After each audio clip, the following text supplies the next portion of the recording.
Welcome to Profession Session, where I interview young entrepreneurs, business owners, and professionals that are highly ambitious and successful and talk about the stories that brought them the success that they have. This is my second breakdown video. I do these every time I hit 5 interviews. So I recently put out my 10th interview, and I'll just be breaking down the different takeaways, lessons, and things that I gleaned from the most recent 5 interviews I had. So this is interviews 6 through 10 that I had. Number 6, this was an incredible interview. I interviewed someone named Jesse Ladson. He's the CEO of Ladson Construction, a construction company out of Jacksonville, Florida. He has been in the construction industry a while. His company is doing about $30 million in sales per year and growing, potentially on track to hit 50 for year 4. So has really done a great job growing this company. He had an absolute litany of amazing lessons to share with me, but there was a few that really stuck with me. One thing that really stuck with me that he said was this concept of this mindset of not ever feeling like he's actually successful. It may be very obvious that he has had success by just the numbers that his business shows, $30 million in sales in such a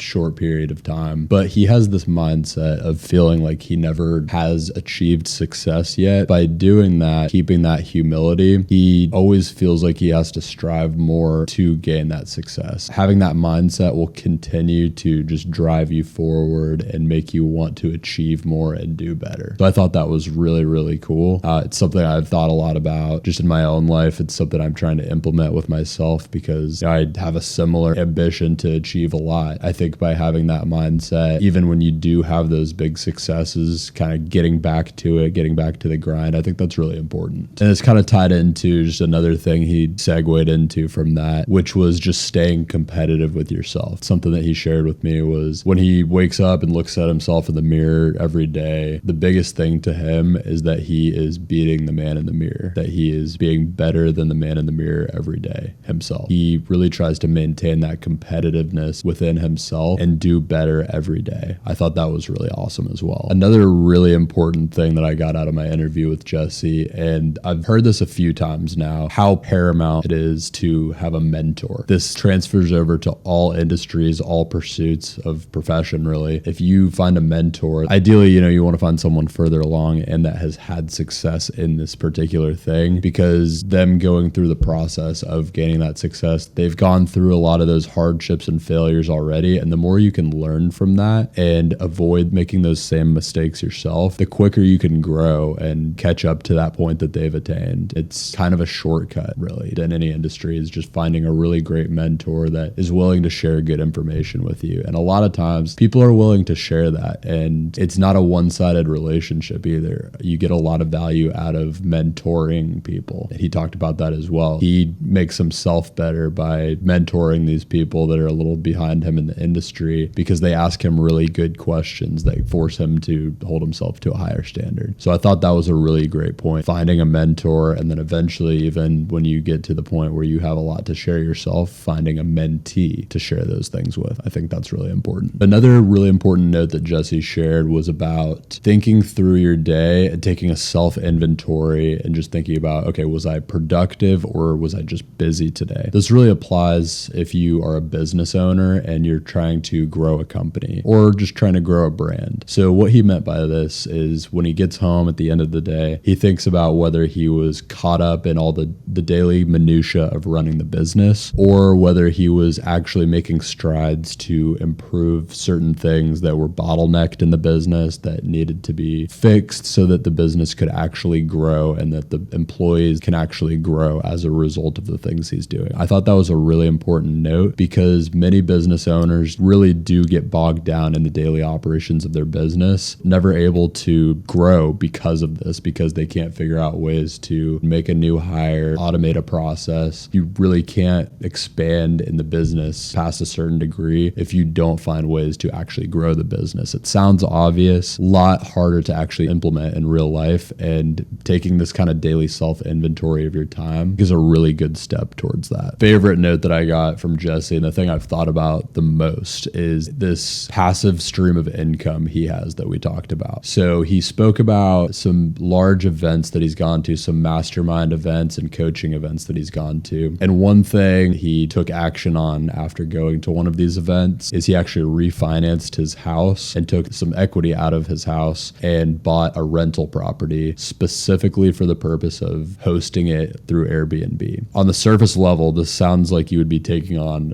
just a very large load of work. And if you do have the time to manage a property, then maybe this is something you would want to do. But for most people, they're way too busy to be managing a property. So it might sound like something a little bit out of reach. But the way that he actually has this set up is that he bought this property. Obviously, you are responsible for the down payment, right? The mortgage payment, furniture, utensils for the kitchen, household supplies, all that. It's like if you were to buy a house for yourself. So this is something that requires an investment up front to get started with, obviously. But once you have made that initial investment, if you're able to find a really good property management company, they can essentially just take the entire daily operations off your hands. They literally just take 25% of the profit of whatever is actually being made from hosting the Airbnb in exchange for doing all of the hosting, listing the house, marketing it on Airbnb, running the operations, correspondence with the people that are renting it through Airbnb, cleaning, everything. The reason this really stood out to me is that if you are in a position where you can make that initial contribution, initial purchase towards doing this, and you set this up the right way, you put in a little bit of work and a little bit of capital up front, this thing just becomes a money machine that you barely have to touch. He emphasized the fact that he really only ever gets a call if something has to be replaced in the house, and it's really just to open up his checkbook. But he has about $15,000 coming in monthly in passive income that he really doesn't have to do any work for, just because he was willing to go ahead and do that work, set it up on the front end, set it up the right way. To me, this is a no-brainer. This is something I've already started looking into doing myself, because if you can set it up the right way, it just becomes passive income that you can just watch roll into your bank account with very little effort. So it's a no-brainer. Another thing is if you find a house that you like on the beach or something, you could just block that property off anytime that you'd like to and just go stay in it yourself. Use it as kind of a vacation property that's making you money. Being able to make money passively off of something that you can also use as a vacation rental property, absolute no-brainer to me. Very obvious why this has really stuck with me more than anything else. I started doing some of my own research into this. There's lots of property management companies out there. I mean, they're everywhere. But an important note that I got from a little bit of research was that you really want to make sure that you find a good local property management company, something fairly smaller that is really trying to service their clients well. If you go for a large national property management company, they're all about the bottom line. They just want to make sure that on a month-to-month basis, they are managing more properties one month than the month before. So if they lose a couple due to poor management, not a big deal as long as they're getting more than they're losing. And this is important because if you went with a company like this, they're probably not going to manage your property very well, and you're going to have more headaches. It's not going to be that passive income without the work that you were looking for. You want to find a really solid local property management company, ideally that's not managing more than probably 5 to 10 properties. You know that they're going to have the time, the bandwidth, and everything to manage it to a high degree and really do a good job for you. Other than that, of course, I'm going to continue to do research in this. I might even put out some updates as I go along. Other than that, this seems like such a no-brainer if you do have that capital to invest on the front end. Something to strive for and maybe save a little bit up for if you don't have that capital. To get specific with the numbers, I don't know what the down payment on his house was or his mortgage was, but he was willing to share that he paid about $8,000 to $10,000 furnishing the house and getting supplies. The house is bringing an average of about $15,000 a month in for him. Probably a little bit more expensive house. He's obviously a little further along in his real estate career than most people might be if they're getting into something like this. But seeing the trade-off of those numbers, it really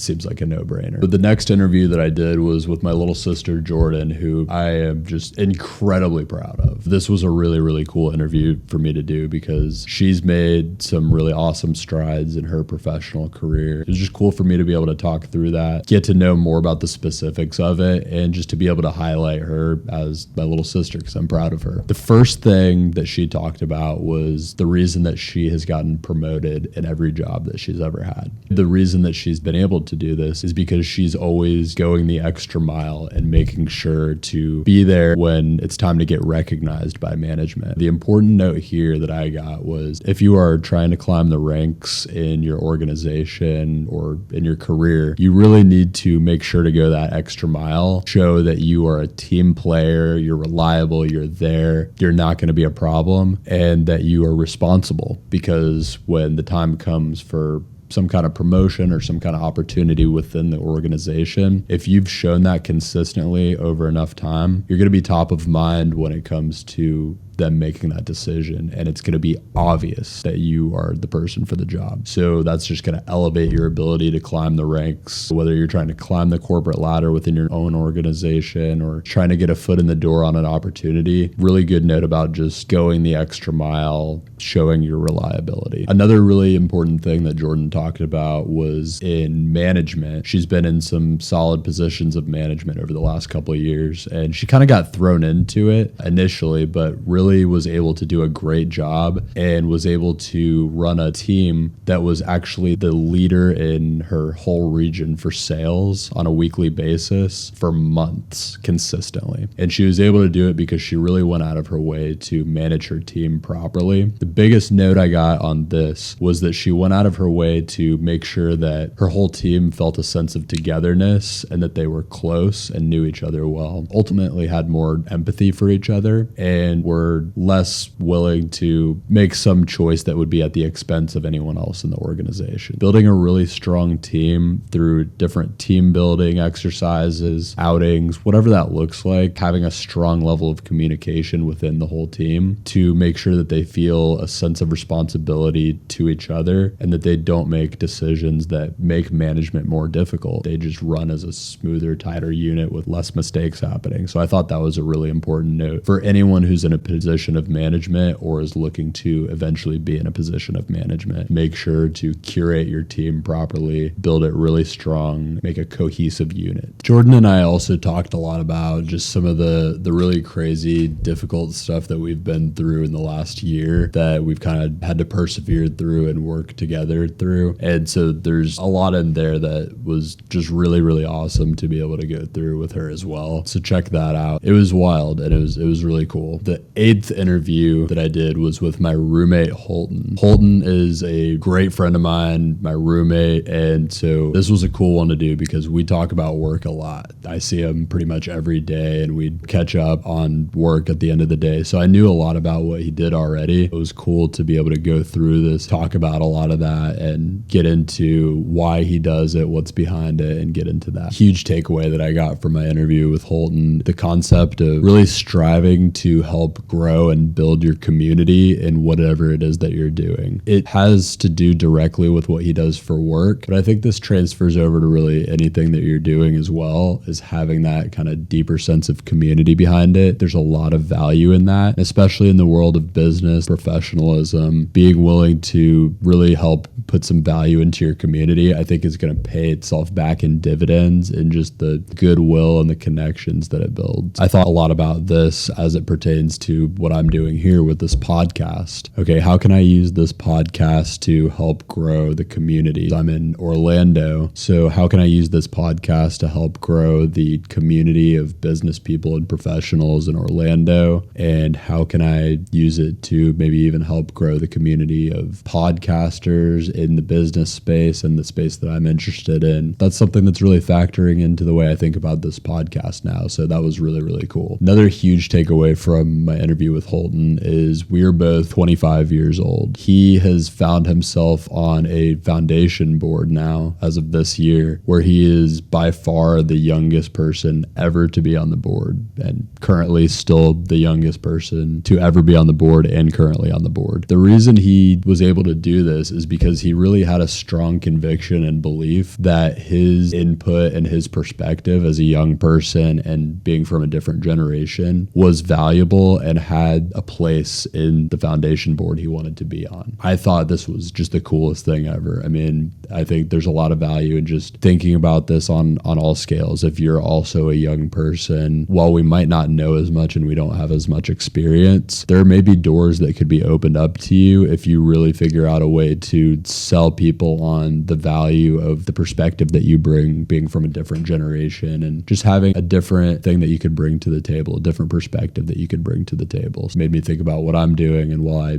am only 25, I just have a new perspective from a new generation that I would like to bring to the world of business podcasters, professional podcasting. So I'm thinking a lot about that now, and it was very empowering just hearing that from someone else. It was empowering to me, and I hope it is empowering to everyone who hears it. Another thing that Holton talked about, there are many unique positions in different companies out there that could really fit what you're looking for as a professional that you may have never guessed. It's important not to look over these. The example that he used was his own story. He was never really a finance guy, not really a numbers guy in general, not super analytically focused. He's really a people person. So he was looking for something community building, something that dealt with people a lot. And he works for a bank now. And as an inexperienced professional coming into the field, at first glance, you might think, oh, working for a bank, that's going to be all about numbers and all about finance. But he's found himself in a position with the bank that he works at where it's all about people. It's all about the community. It's all about growing the community through the lens of the bank that he works for. I think the really important takeaway there is that you should think about what it is you want to do, what kind of position you might want to have, but don't overlook things that might pass you by. I mean, look everywhere and don't count things out that might seem like they don't perfectly fit that mold of what you're looking for, because there are positions for whatever you're looking for in all kinds of different companies that you might never have guessed. And then another huge takeaway from my interview with Holton was the concept of always being willing to go after new opportunities. He has gotten himself some amazing opportunities just by being willing to try all kinds of opportunities that come at him. He always talks about how he really never says no to a networking event or opportunity that gets put on his desk and that is available to him. And he really, really is very opportunistic about those things that he has the availability to go to as a part of his work. And that's brought a ton of growth to his work and also gotten him into organizations, foundation boards, and other things that don't even necessarily directly relate to his full-time position, but are allowing him to grow as a professional to such a higher degree just because he's really, really willing to put himself out there and do a lot, be there a lot. It's something that even the CEO of his company has taken notice of and has been willing to speak up for him and help throw him a bone for new opportunities. Even though he's a young guy, hasn't been with the company as long as some other people, from really putting himself out there and never saying no to opportunities, it's really shown that he's a go-getter and has brought in him way more great opportunities and growth. So I thought that was a hugely important point. Always be willing to put yourself out there. You never know what kind of people you're going to talk to or opportunities may come your way as a result of going to something and putting yourself out there. The 9th interview that I did, Eli Elmore, who is a photographer, content creator that works for a few different media companies, freelance, and then does a lot on his own as well. He had a lot to say about the media industry in general that I thought was really valuable. So this was a really cool conversation, being that, doing this podcast, I've kind of found myself in the media space. So we got into that a little bit. Huge takeaway that I got from my interview with Eli was the concept of being willing to share information that you've learned for free with people, just to put it out there. I think this is super valuable. This was a huge takeaway because sharing that information and just putting that out there for people to gain from and to learn, first of all, it's just great for the community. Whatever community you're in, it's going to be good for that community. It's going to grow it, indirectly benefit you being in that community as a result of it just being better for having more information spread. So that's one thing. Just putting that information out there, going back to the idea of putting yourself out there, the more you're willing to share that, give that away away for free is going to bring opportunities back to you. I really believe that. I've seen that a lot in just things that I've done. If I'm willing to share a little bit about what I do, people really appreciate that and think of you as someone that they would like to bring some value to. Creates a lot of goodwill, creates great connections, great friendships doing that. And I think it's really valuable, just really great for the community as a whole in general. So I thought that was really cool. He also made a point that, he himself has learned that it is incredibly important to actually be willing to pay for further education yourself. So if you're finding yourself at kind of a crossroads where you're trying to learn something, you're having a difficult time, really struggling to grow and break a plateau that you're at, he talked a lot about this process that he went through of trying to get better at photography and maybe some of the business behind photography. And he just decided to reach out to people, try to ask them questions, and didn't have a ton of luck just asking people questions. But he decided for whatever reason just to offer someone who had been in the industry a little bit longer than him and had some more experience. I think it was $200 for kind of a training session where he was looking to learn a particular thing. And he ended up getting way more value out of that session than he even expected to. He learned what he was looking to learn and way more. And the important point that he made was that because he made this person that he was paying for this training session feel valued in what they were bringing to the table, they really were willing to share to a much higher degree and really give him way more value. And he genuinely came out of it feeling like he got way more value than what he felt like he paid for, just because he was willing to show that that was important to him. So I thought that was a really important note. People have to make a living, and people also like to feel valued in what they do. And if you're able to show that value with paying a little bit for the education, really goes a long way. And this even can turn into a really great mentorship down the road, where this person continues to want to share information with you and help you in the industry, help you grow because of that connection that you built. Another thing that Eli talked about, kind of the central tying together factor of why he does what he does, is he always likes to remind himself of the purpose of why he's doing what he does. And I thought that was really cool. It made me think about, what's my purpose doing this? Why am I doing this? And for me, it's about education. It's about having these awesome conversations with these people that I've been lucky enough to have access to somehow, and compiling that information, organizing that information in an entertaining format so that I can share it and have more people learn from it. I think that's the purpose of why I'm doing this. And I started thinking about that just because of this conversation I had with Eli and how important his own personal purpose behind what he does for work is to why he's doing it. So I thought that was a really important takeaway as well. The 10th interview that I did was with my good friend Devin Roberts, who was actually my first interview as well. So in our first interview, we talked all about sales. This interview, we talked about NFTs, Web 3.0, cryptocurrency, blockchain, and the future of business as it pertains to some of the new technological innovations that all of those things are bringing. So this was a really cool conversation for any tech junkies, any tech nerds like me. If you're into that stuff, this was a really cool conversation and you should check it out. The reason I wanted to bring Devin on to talk about this was that a lot of people think of NFTs as just art and hype, and that it's kind of a bubble that's going to pop. That particular part of it, that may be true, and only time will tell with that. I feel like that school of thought on it is kind of missing the point of the value that they really bring to the table in the business world. There's a lot behind the technology of NFTs that is going to be widely applicable to business and just bring new types of opportunities that were not possible before this technology came about. Check out the interview to get a little bit more into the weeds of that. We went through all kinds of different examples of the ways that this is already being done. One notable example that we talked about was, you take Spotify, for example, like a music streaming service. an artist could release an exclusive song as an NFT that is only available if you actually purchase one of the limited amounts or maybe just the one copy of this song. As it stands, artists or whoever their production label is have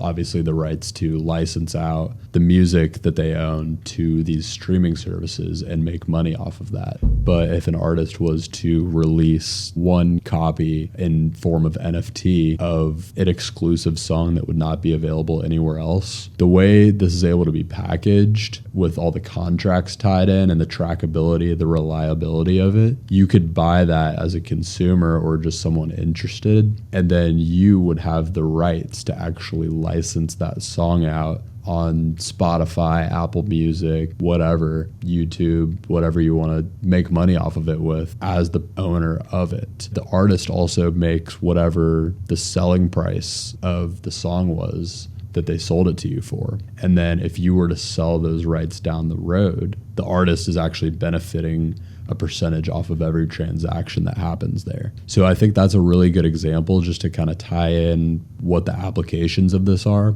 Has a lot more to do with just the reliability and the trackability of contracts that are built into the actual NFTs themselves that just make this much more widely applicable to different things that are happening technologically, different digital assets that could be utilized within an existing business or could have an entire new business created around them. So if you're someone who's into, having side hustles, if you know your technology pretty well, and maybe you're just looking to start a business or something, there are ample opportunities now to start some kind of business or add to your existing business with this new technology. So it's definitely something that's really worth looking into. There's a lot more that we talked about in this. That was just one example that we got into. We talked about the metaverse a little bit more, about cryptocurrency. But I feel like that was the one single kind of big thing that I want to focus on from that interview is just that there are such broad applications for this new technology that's coming. And I think it's really important if you want to be in the entrepreneurial space, if you have a business and you want to stay ahead of things and you want to grow as these new technologies come out, to just learn a little bit about it and see whether there might be opportunities for you in the space, because it's really lowering the barriers for entry into different formats of business. And I think that's just the coolest thing ever. I think we're going to see just a technological explosion coming from this very soon in the world of business. So look out for that. These have been just a few things from the last 5 interviews that I've done. If you haven't seen some of these interviews and you thought some of the stuff I talked about was interesting, some of these takeaways and lessons were cool, go check out some of those interviews. I'll put the links to them kind of throughout the video. So you probably would have seen those as you were watching through. I'll put links in the description of this video as well, so you can go back and see those and kind of check out those guests, see what they were talking about.